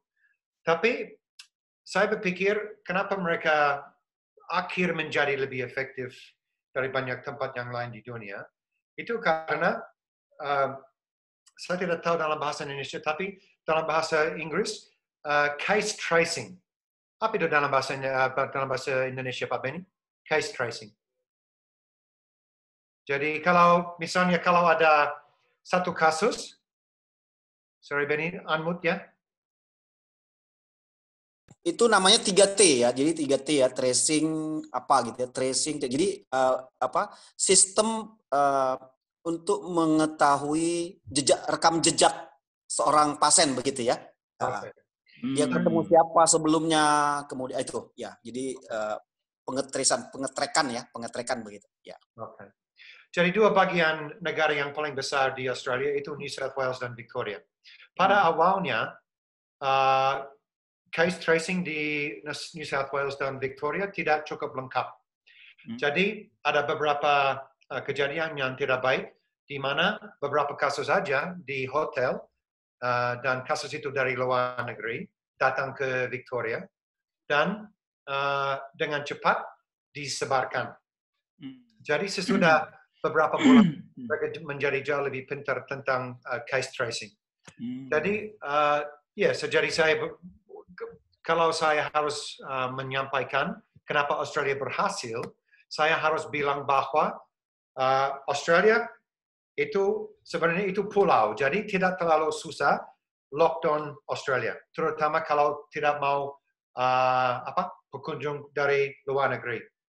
Dan selain itu, semua bagian negara lockdown juga. Jadi menurut saya, apa yang paling efektif itu lockdown. Dan bisa lihat dari second wave di Victoria, seperti saya sudah disampaikan tadi. Victoria ada second wave, itu bagian negara aja yang satu-satunya bagian negara aja yang ada second wave di Australia. Tapi mereka memutuskan, oke, mau hard lockdown selama 6 minggu, dan sesudah 6 minggu sampai sekarang ini 0 kasus. Nah, apa yang saya tahu itu sudah di Indonesia, seperti saya sudah berdiskusi tadi, bahwa di Australia semua orang bisa tetap di rumah dan masih bisa dapat gaji dari pemerintah. Apa yang saya tahu itu jauh lebih susah untuk pemerintah Indonesia. Ya, betul. Oke. Thank you, Kang Asep. Luar biasa jawabannya ya. Ya. Baik, saya ke Mas Alfa. Silakan Mas Alfa menjawab pertanyaan dari Bang Yudi tadi dan dari Bang Benny ya. Baik, terima kasih. Mas Alfa. Baik. Terima kasih. Saya izin share sedikit ya. Baik, Bang Yudi, terima kasih atas pertanyaannya. Saya kira ini sangat menarik dan sangat penting. Memang di beberapa webinar yang saya hadiri dengan guru-guru itu banyak yang mempertanyakan ya bagaimana kita bisa memberikan keteladanan bagi siswa-siswa kita sementara siswa kita tidak melihat kita secara langsung, tidak face to face. Ya, bagaimana pendidikan karakter atau yang disebut oleh Bang Yudi tadi transfer of values ya. Transfer nilai itu juga tetap berlangsung, bukan hanya transfer of knowledge. Jadi sekarang saya kira sudah masih banyak yang berpendapat bahwa tidak efektif ya pembelajaran jarak jauh, belajar dari rumah untuk pembentukan karakter siswa-siswa kita. Nah, Bapak Ibu yang saya hormati, saya kira ini sangat penting karena ternyata ada penelitian ya di tahun 2010 ada bukunya bahkan sudah disebutkan bagaimana fenomena dari pembangunan karakter melalui pendidikan jarak jauh. Ternyata ini sudah pernah diteliti ya dan in summary dalam kesimpulannya bahwa pendidik dan student dan siswa itu menganggap bahwa siswa mengalami ya berpendapat mereka bahwa siswa mengalami perkembangan karakter dalam beberapa hal, dalam beberapa area maksudnya. Ya. Yang pertama adalah performance character traits and strengths. Ini yang berkembang, karakter yang berkembang dengan pola pendidikan jarak jauh, yaitu self-discipline, ya kedisiplinan, self-directness, kesadaran arahnya mau kemana ini pendidikan kita. Juga ada analytical and deeper approach to learning. Juga ada imajinasi, kreativitas, apresiasi terhadap literatur, motivasi untuk terus meneruskan pendidikan, dan juga kepercayaan diri. Ternyata karakter ini berkembang ya dengan melalui metode pendidikan jarak jauh. Lalu yang kedua area yang berkembang juga, area karakter yang berkembang adalah moral character traits and strengths. Di sini ada increasing moral desires, enhancing moral discernment, moral courage, keberanian moral juga ternyata itu juga berkembang. Mungkin nanti kita bisa berbincang secara lebih detail, tapi ini adalah hasil kesimpulan dari penelitian yang dilakukan oleh para penulis. Yang ketiga adalah relational character traits and strengths. Keterbukaan, ya, keinginan untuk berbagi satu sama lain, memperbaiki komunikasi dengan yang lain, memperbaiki hubungan dengan yang lain, ini juga ternyata berkembang dengan melalui metode pendidikan jarak jauh. Yang terakhir adalah yang D, poin D ada spiritual character traits and strengths. Ya, ini mungkin di ranah spiritualitas, ya, ranah keimanan kita sebagai makhluk beragama. Ya, ada humility, faith, hope, dan charity. Ini juga ternyata berkembang. Nah, ini nanti mungkin bisa didiskusikan secara lebih detail. Tapi ini adalah kesimpulan sebuah penelitian bahwa transfer of values atau transfer nilai itu ternyata juga bisa berjalan. Nah, sekarang ini guru-guru mungkin masih terkaget-kaget dengan adanya pembelajaran jarak jauh yang memang tidak disiapkan untuk PJJ seperti saat ini. Jadi kalau selama ini UT menyelenggarakan pendidikan jarak jauh, itu pendidikan jarak jauh pada saat normal. Sekarang yang dilakukan adalah pendidikan jarak jauh pada saat emergency, pada saat darurat. Artinya apa? Artinya memang tidak terlalu tersiapkan ya perangkatnya, mentalitas guru-gurunya. Jadi guru-guru masih banyak terkaget-kaget dan menganggap bahwa transfer of values tidak bisa terlaksana dengan adanya pendidikan jarak jauh. Padahal ternyata ada satu penelitian mengatakan sebaliknya. Nah, saya ingin memberikan satu contoh. Ya, ini adalah salah satu contoh penerapan pendidikan karakter pada pembelajaran jarak jauh. Misalnya karakter religius, nasionalis, mandiri, gotong royong, integritas, menghargai, ya, toleran, ya, jujur, disiplin. Ya, ini ternyata juga bisa dilakukan ya dengan pendidikan jarak jauh atau belajar dari rumah dengan melibatkan orang tua. Jadi orang tua yang tadinya hands off, menyerahkan begitu saja perkembangan karakter dan pengetahuan anak-anak mereka kepada sekolah, dengan adanya belajar dari rumah, mereka ternyata harus terlibat. Dan ini sesuai dengan pendirian yang disampaikan oleh Ki Hajar Dewantoro ya tentang Tripusat Pendidikan, bahwa sekolah, masyarakat, dan keluarga itu adalah tripusat pendidikan yang harus sama-sama berperan. Dan dengan adanya belajar dari rumah, peran orang tua, peran keluarga, ini juga dituntut juga untuk berperan, tidak hanya sekolah. Dan dengan belajar dari rumah, pendidikan karakter dengan melibatkan orang tua itu juga akan berjalan.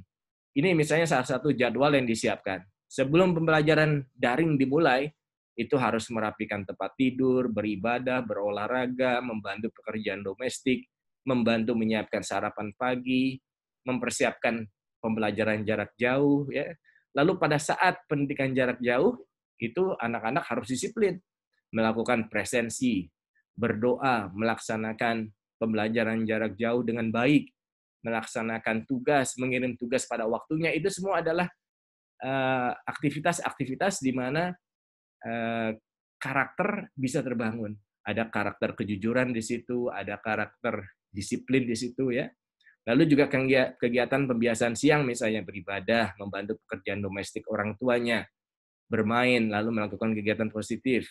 Lalu sore, beribadah, mengerjakan tugas mandiri, berolahraga, melakukan hal-hal yang menyenangkan, hobi, membantu pekerjaan domestik rumah tangga. Ya. Lalu malamnya juga menyiapkan pembelajaran untuk esok harinya, lalu beristirahat. Nah, ini semua adalah kegiatan-kegiatan yang bisa menumbuhkan karakter traits dari anak-anak didik kita dengan melibatkan orang tua pada saat sekarang pendidikan jarak jauh atau belajar dari rumah. Jadi sebetulnya tidak terlalu tepat juga untuk mengatakan bahwa transfer of values itu tidak akan bisa terjadi dengan belajar dari rumah atau pembelajaran jarak jauh. Ternyata pada saat ini bisa dalam aspek tertentu, hanya mungkin sebagian dari kita masih terkaget-kaget dengan situasi seperti ini. Yang kedua, Bang Benny, saya ucapkan terima kasih atas pertanyaannya. Mungkin bukan pertanyaan ya, mungkin masukan juga. Saya kira saya turut prihatin juga dengan kasus COVID-19 juga yang mendera dunia pendidikan. Tadi Bang Benny menyatakan di kampusnya di Brawijaya ada beberapa profesor yang kena, dan saya kira ini memang COVID-19 ini tidak diskriminatif ya, memang betul-betul menyasar siapa saja. Dan masalah informasi, saya kira masalahnya bukan kepada siapa informasi itu ditujukan, dan saya kira memang betul bahwa kita harus melihat karakter orang yang kita tuju, lalu informasi yang kita kemas seperti apa yang akan kita sampaikan, terutama di dunia pendidikan. Tapi di dunia pendidikan juga kita mengenal objektivitas, kita mengenal juga, terutama di dalam dunia jurnalistik, ada balance reporting, ada truthful, ada kebenaran di situ. Saya kira yang menjadi persoalan adalah, atau yang menjadi hal yang sangat penting adalah bagaimana informasi yang disampaikan itu memang apa adanya, jadi tidak lebih dan juga tidak kurang. Karena di era keterbukaan seperti saat ini, sosial media bagaimanapun juga kita tidak bisa memfilter atau mengatur bahwa pesan tertentu nanti harus menyasar orang dengan karakter demikian. Jadi saya kira yang penting itu adalah informasi yang disampaikan itu tidak lebih dan tidak kurang apa adanya. Dan saya kira kalau kita lihat dari sisi law enforcement, penegakan hukum, juga saya kira itu sudah cukup mumpuni bahwa mereka yang akan menyebarkan hoax misalnya ya tuntutannya maksimal kalau nanti dituntut oleh Kombes Eko bisa sampai mencapai 6 tahun penjara itu ya. Itu pun saya kira sudah menjadi norma yang ditranslate menjadi hukum yang mudah-mudahan itu bisa menjadi pagar preventif kita ya untuk supaya kita betul-betul berhati-hati menyebarkan informasi, dan siapapun orang yang kita tuju, karakter apapun orang yang membaca atau mendapatkan informasi itu mendapatkan informasi apa adanya, tidak lebih dan tidak kurang, truthful, ada kebenaran di situ, jadi tidak lebih dan tidak kurang, bukan hoax. Saya kira itu yang bisa saya sampaikan, Bang Moderator. Sekali lagi saya ucapkan terima kasih. Iya, terima kasih Mas Alfa, jawabannya cukup lengkap, jelas. Baik, berikutnya Bang Eko, berdasarkan Bang Eko menjawab pertanyaannya dari Bang Benny tadi dan dari Mbak Azizi. Silakan Bang Eko. Terima kasih Kakak Masdi, moderator kita kali ini nih, rindu sama Kakak Masdi ini. Diskusinya perlu banyak. Saya langsung saja terima kasih Mbak Nur Azizah yang mencoba kita diskusi tentang bagaimana sih efektivitas dissemination tool saat ini atau alat-alat untuk menyebarkan pemberitahuan ini bagaimana efektif juga. Nah, kalau secara sederhana, kalau kita menggunakan, kan ada dua jenis, katakanlah old fashion dan new way out, gitu, new tools, gitu. New tools ini yang saya sampaikan di sini. Nah, new tools ini alat-alat yang digunakan Internet of Things. Kalau old fashion itu tidak efektif ya, karena dewasa ini generasi milenial lebih mendominasi sehingga alat mekanisme yang digunakan efektif itu yang melalui Internet of Things, dan itu secara inovasi pemerintah dalam frame of mind saya, kacamata pemerintah itu sekarang tidak hanya diawaki oleh old fashion agent ya. Saya gambarkan sedikit, agent itu orang-orang, agent orang-orang. Nah, kalau menteri atau orang-orang yang punya kedudukan itu agensi. Saya selalu ingin mempopulerkan bahasa agent ini karena apa? Karena kita adalah agent. Nah, kalau kita sudah mendapatkan posisi kayak saya seperti ini sekarang saat bicara, maka saya menjadi seorang agensi. Nah, agensi-agensi yang direkrut oleh pemerintah ini, agensi milenial banyak, dari Balik Menteri Pendidikan, kemudian staf khusus presiden, orang Papua itu Mambrasar, itu anak-anak muda yang cerdas yang direkrut oleh presiden dan tahu situasi zamannya, bagaimana dia menyiapkan mekanisme untuk bisa informasi itu sampai ke publik.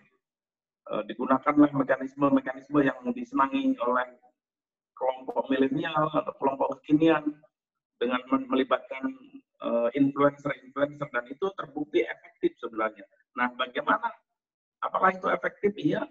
Nah, tadi Mbak Azizah nanya, bagaimana tolak ukur keberhasilannya? Keberhasilannya menurut saya ya sederhana saja.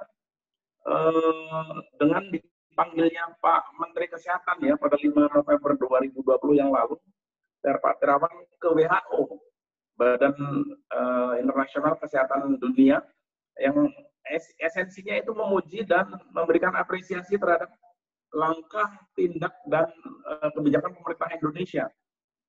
Itu diberikan apresiasi. Artinya dengan jumlah penduduk yang terbesar nomor 4 di dunia, korban dari pandemi ini di bawah toleransi, gitu. Artinya di bawah toleransi begini, toleransi WHO menetapkan sekian tapi tidak mencapai target itu. Artinya luar biasa sekali mekanismenya itu. Nah, ini mungkin yang bisa saya berikan penjelasan kepada Mbak Nur Azizah.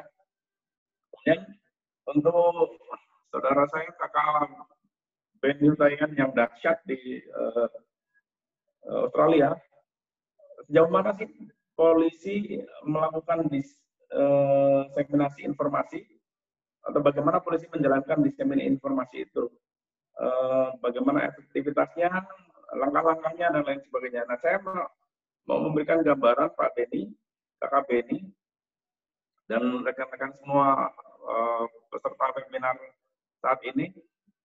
Beruntung polisi itu sebuah lembaga negara. Sekali lagi, beruntung menurut saya, polisi itu sebuah lembaga negara yang menurut saya paling efektif untuk bisa menyentuh kepada masyarakat dengan setiap kebijakan yang diberikan oleh pemerintah. Artinya begini, kebijakan pemerintah apapun bentuknya itu paling cepat dihantarkan oleh lembaga yang namanya polisi di Indonesia, nggak tahu kalau di tempat lain. Artinya begini, karena polisi secara struktur nasional hingga level paling kecil di masyarakat, Babin Kamtibmas itu menyentuh. Dan satu lagi, kita dalam tatanan civil society, artinya masyarakat demokrasi. Di mana masyarakat demokrasi ini peran kepolisian itu lebih dominan kepada polisi sipil, sehingga dengan konteks itu undang-undang memberikan ruang gerak bagi polisi untuk membangun masyarakat sipil yang beradab. Dan sejauh ini ruang tersebut berupa ruang Kamtibmas atau keamanan insani itu diisi. Nah, ada 3 mekanisme yang kemarin saya jelaskan sedikit.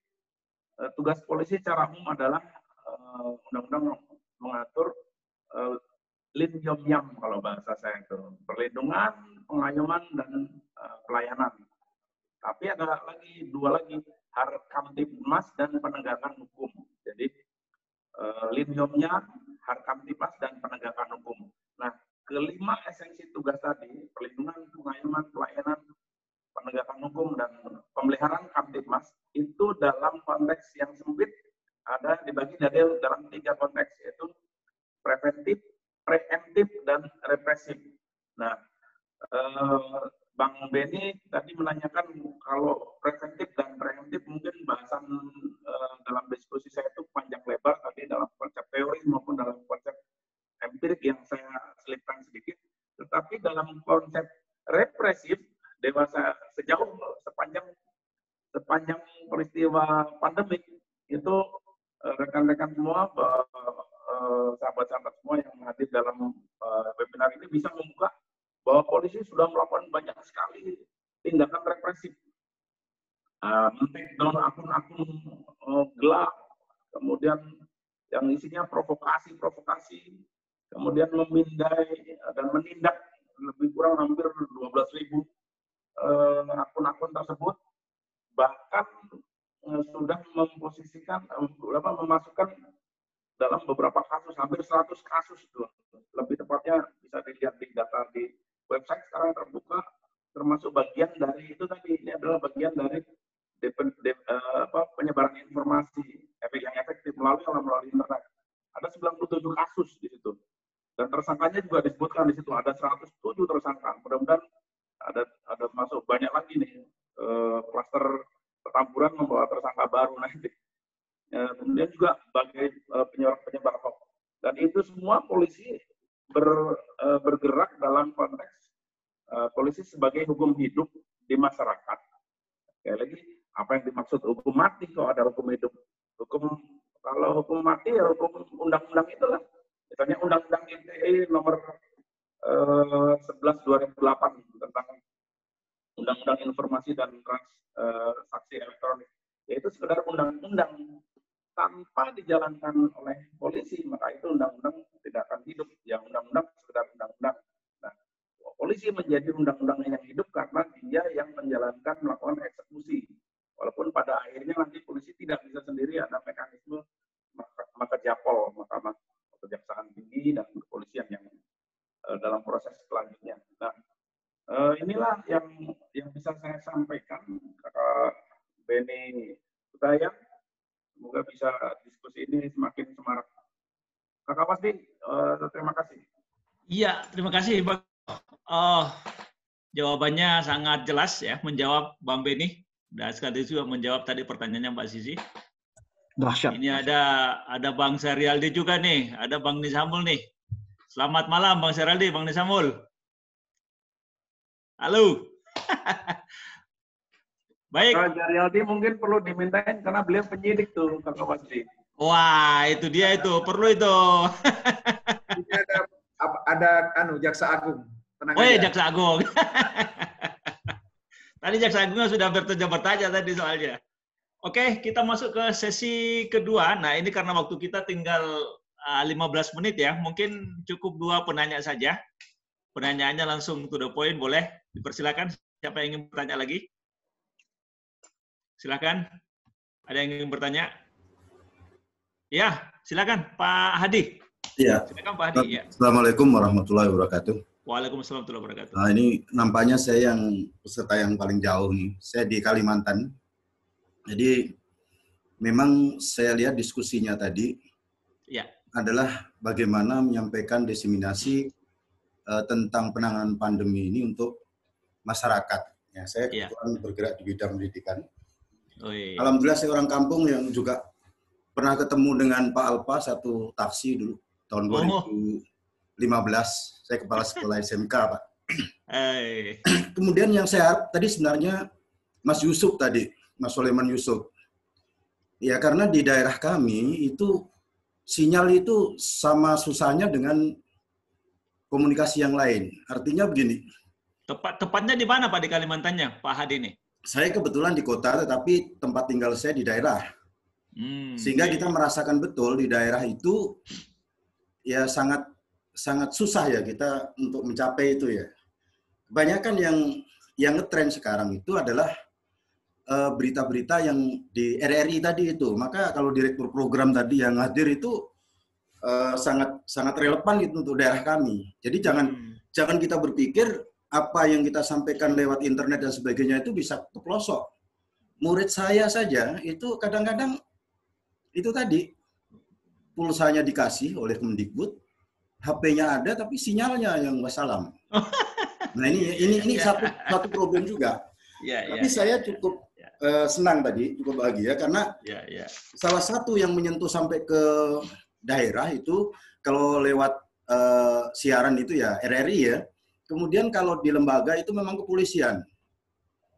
Nah ini kepolisian ini mungkin juga ada satu saran karena di daerah kami itu kulturnya ya, jadi apa itu istilahnya sesuatu yang berkaitan dengan masyarakat yang ada di adat itu terkumpul dengan apa ya bentuk perkumpulan-perkumpulan dari satu komunitas itu. Nah di sana ada lembaga yang lembaga adat. Kemudian yang pasti menyentuh itu adalah desa. Jadi desa itu tentu terbagi RT, RW dan sebagainya.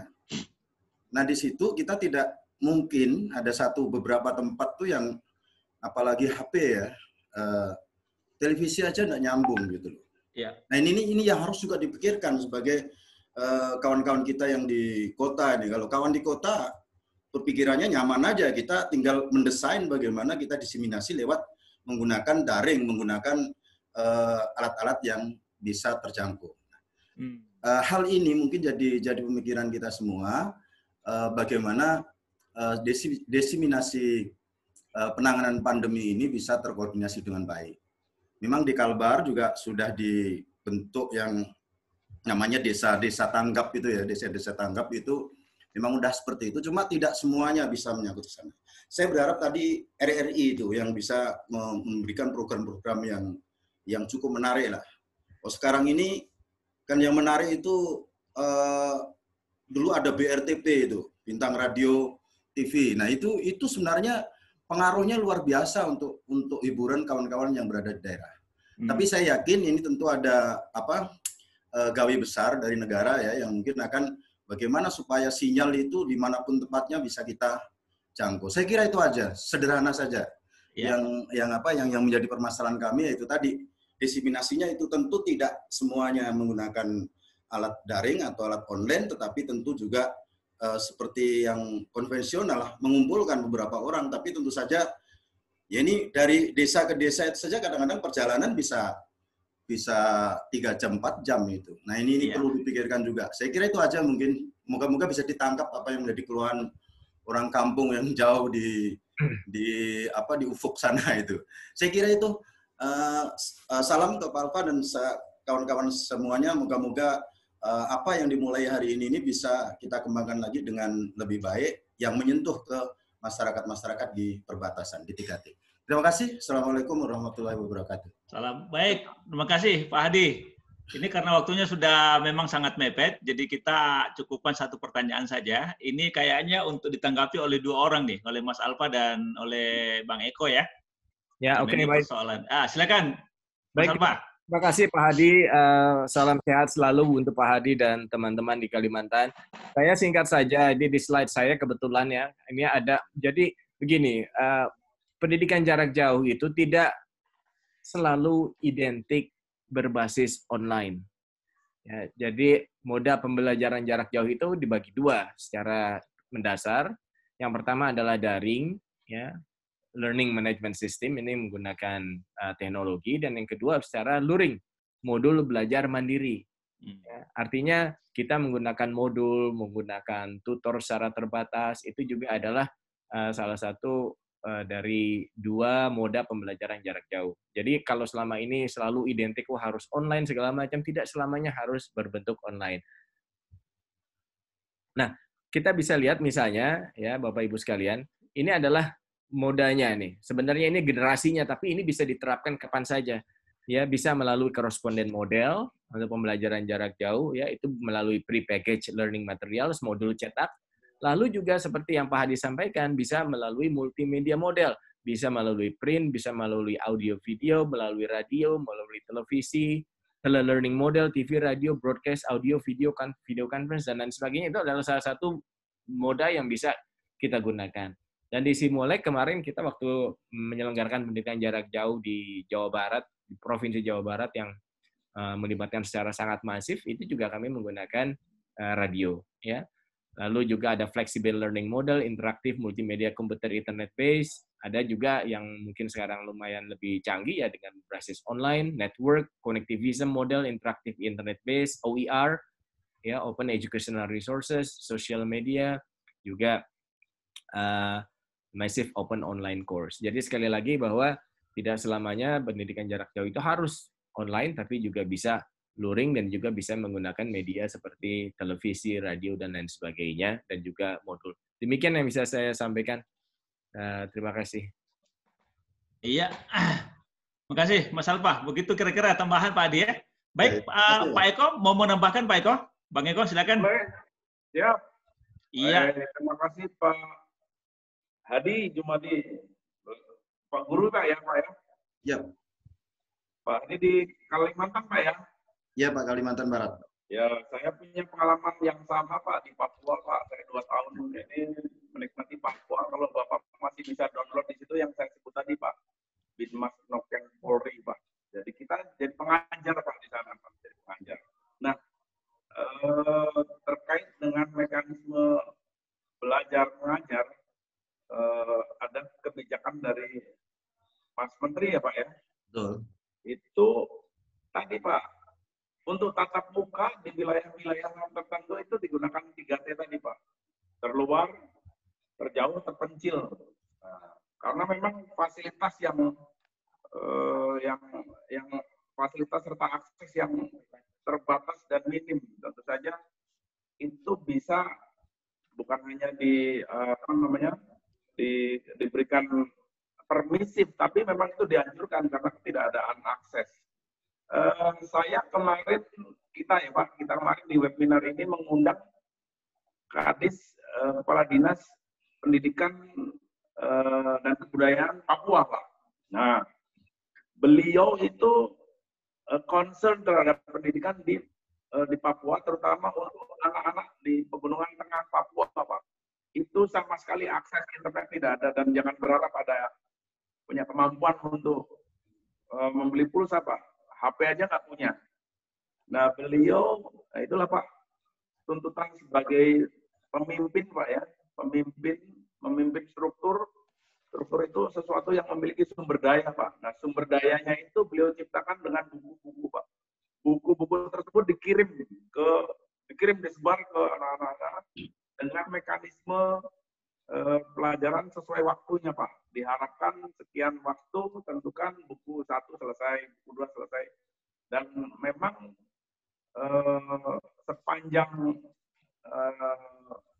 apa yang beliau sampaikan itu sepanjang tidak rawan, artinya masyarakat tentu masyarakat terpencil tersebut kategorinya katakanlah hijau, tatap muka itu dilakukan, gitu, Pak. Tentu dengan protokol COVID dengan yang sudah disepakati.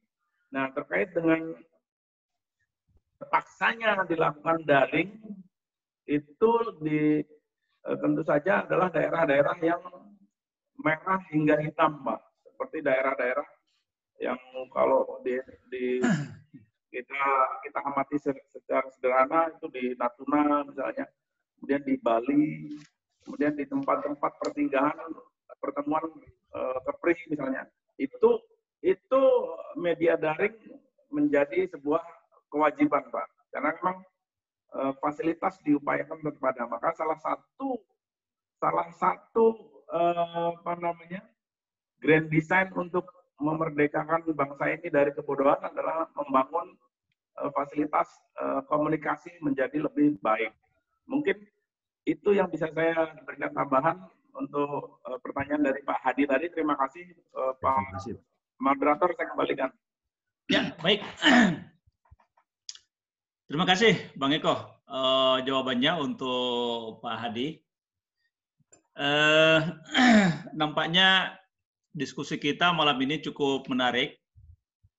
Dan ini laporan untuk Pak Nyoman nih, Bang Nyoman ya. Malam ini partisipan kita lumayan banyak nih, 63 orang dibanding kemarin. Dahsyat ini, bening-bening lagi. Dahsyat, bening-bening lagi. Dahsyat luar biasa ini. Ini saran Pak moderator. Silakan Pak Eko, di mana Pak Eko? Pak Alfat ya, ini tampil sehingga tetap maksimal nih Pak. Iya. Usulan diterima. Terbukti efektif gitu dengan mengajak Bang Alfa nih. Ini yang terbanyak sepanjang sejarah. Sepanjang sejarah peradaban diskusi tim kajian Satgas, ini yang terbanyak ini. Yang terbanyak ya, luar biasa. Bisa jadi karena ada atase pertahanan dari Australia itu bisa aja terjadi tuh. Dahsyat. Dahsyat. Baik, jadi Bapak-Bapak dan Ibu-Ibu para peserta webinar malam hari ini, saya kira ada banyak kesimpulan yang bisa kita ambil, banyak pelajaran, banyak informasi yang bisa kita dapatkan. Yang kira-kira kalau secara garis besarnya saja saya bisa mengambil beberapa pandangan dari pembicara. Pertama, dari Kang Asep tadi, dari Pak Rodni, jadi Australia cukup berhasil dalam hal ini menurut Pak Rodni dalam menerapkan melawan pandemi ini. Ya. Itu karena adanya penegakan hukum yang tegas, adanya pelaksanaan lockdown yang cukup ketat, ya, dan sanksi hukum yang berat bagi pelanggar aturan-aturan yang sudah dibuat oleh pemerintah Australia. Gitu. Dan itu cukup berhasil dalam hal itu. Lalu dari Mas Alfa, saya kira kita mendapat kesan yang sangat kuat bahwa pandemi bukanlah halangan untuk tetap melangsungkan proses belajar mengajar bagi para siswa kita, ya, baik yang di kota maupun yang di desa, karena adanya teknologi media yang bisa kita manfaatkan. Yang teknologi media ini bukan sekedar internet, daring, tetapi media-media lama pun juga bisa, misalnya dengan radio dan seterusnya, sehingga tetap bisa menjangkau target-target audiens anak-anak murid kita yang berada di daerah yang jauh atau bahkan yang tidak mendapatkan kesempatan untuk mengakses sinyal. Dan dari Mas Alfa yang cukup menarik juga menjawab pertanyaan dari Bang Yudi tadi tentang bagaimana dengan persoalan transfer values untuk para murid, ya. Karena mereka butuh tidak sekedar transfer ilmu. Ternyata Bang Alfa menjawab bahwa itu dimungkinkan untuk terjadi. Berdasarkan suatu penelitian bahwa ternyata transfer values juga bisa berlangsung melalui pembelajaran jarak jauh yang menggunakan media teknologi itu. Lalu yang ketiga dari Bang Eko, saya kira yang penting untuk kita garis bawahi adalah bahwa proses diseminasi itu sebenarnya sudah biasa dilakukan dengan proses-proses komunikasi seperti yang ada, tetapi kita lebih penting untuk langsung melihat kepada bagaimana hasil dari diseminasi itu. Yaitu hasil yang bagus adalah, efektif adalah di mana audiens itu muncul pemahaman di dalam pikiran mereka, muncul kesadaran di dalam jiwa mereka terhadap apa yang disampaikan itu, lalu kemudian mereka berdaya untuk melaksanakan hal-hal yang sudah dipahami, yang itu diinginkan oleh proses komunikasi yang dilaksanakan itu. Mungkin itu beberapa hal yang bisa saya garis bawahi, di antara banyak hal yang saya yakin Bapak-Bapak, Ibu-Ibu juga sudah menyerapnya sendiri, mencatatnya sendiri, dan kemudian untuk menjadikan sebagai bahan informasi di dalam kita mensikapi pandemi yang sedang masih mewabah sekarang ini. Baik, dengan demikian selesai forum kita pada malam hari ini. Kita tepat di jam 21, dan forum saya mohon maaf bila mana dari saya sebagai moderator ada hal-hal yang tidak berkenan untuk Bapak-Bapak Ibu sekalian. Selanjutnya forum saya kembalikan kepada siapa nih? Pak Nyoman? Ya, Nyoman. Ya, oke. Saya kembalikan Pak Nyoman ya, atau kau siapa? Mbak Mei? Pak Nyoman aja. Oh ya, silakan Pak Nyoman, silakan Pak Nyoman.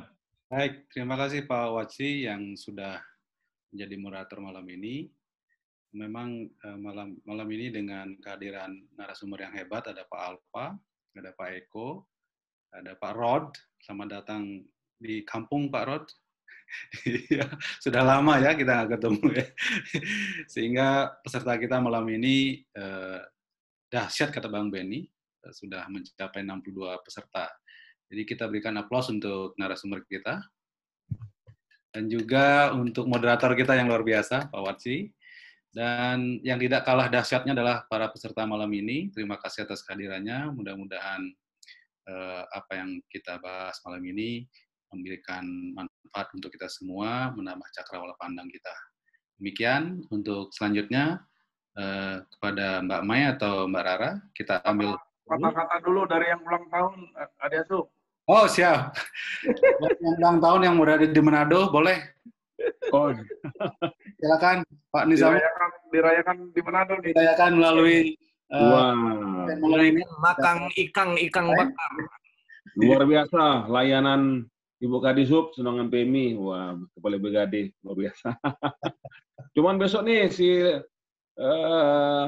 Merson Tambunan nih, nggak kelihatan di Manado ini. Oh iya. Tapi tadi pagi udah kelihatan di webinar kita, Bang. Oh iya. Gimana Mas Alfa? Itu? Silakan, Mai sama itu sambil difoto dokumentasinya ya, sambil ya. Gimana Bang Dia Samul? Ya. Baik Bapak dan Ibu, karena kita akan melakukan foto bersama, silahkan diaktifkan kameranya ya. Akan saya hitung. Ya, saya udah ke barbershop tadi nih sebelum webinar. Saya hitung ya. Harus pakai sisir, Bang. 1, 2, 3. Lagi. 1, 2, 3. Sekali lagi ya. 1, 2, 3. Mak, 3 kali. Lagu aja jangan sampai 3 kali. Si Melal nih maunya 3 kali aja. Banyak Pak pesertanya. Iya, oke. Ya, terima kasih Bapak dan Ibu. Selamat malam, teman-teman. Kang Asep, Bang Eko, Bapak, Bang Mas Dik, Ito, Pak Jaksa Agung, Mas Yudi. Mas Yudi, mantap Mas Yudi. Palpa. Bang Zadi Aldi. Jaksa Agung luar biasa. Ada Jaksa Agung kita. Amin. Masuk Pak Eko.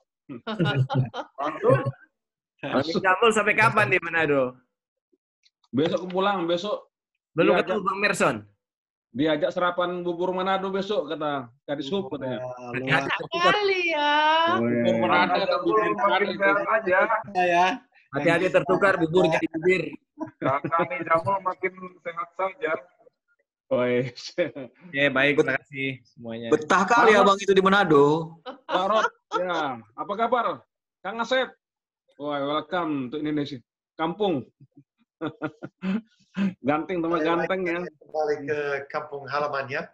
Oh siap. Luar biasa senang. Walaupun isolasi di apartemen selama 3 minggu.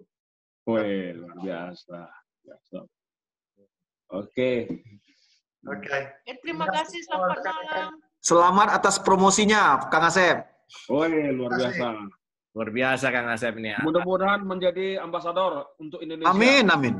Mudah-mudahan dari atasnya promoted to become ambassador. Ambasador. Saya sangat menantikan bertemu sama semua rekan-rekan saya di seluruh Indonesia ya. Luar biasa. Luar biasa, luar biasa. Dan di Perth juga, Mr. Brewok. Mr. Brewok. Bang, ayo kita ngopi. Terima kasih ya, Bang. Terima kasih. Sampai ketemu besok. Sampai ketemu besok pagi ya. Ya, makasih. Terima kasih. Oke, thank you. Sampai besok. Terima kasih. Udah jadi, aduh. Terima kasih, Pak Marman. Terima kasih. Terima kasih, Pak Alfa. Gini Pak. Terima kasih Bapak semuanya. Pak Benny. Siap, Bang. Siap beli. Semua itu Ivan. Oke, silakan Lab. Ya, terima kasih Bapak dan Ibu. Saya izin end meeting. Ya, terima kasih. Selamat malam. Malam.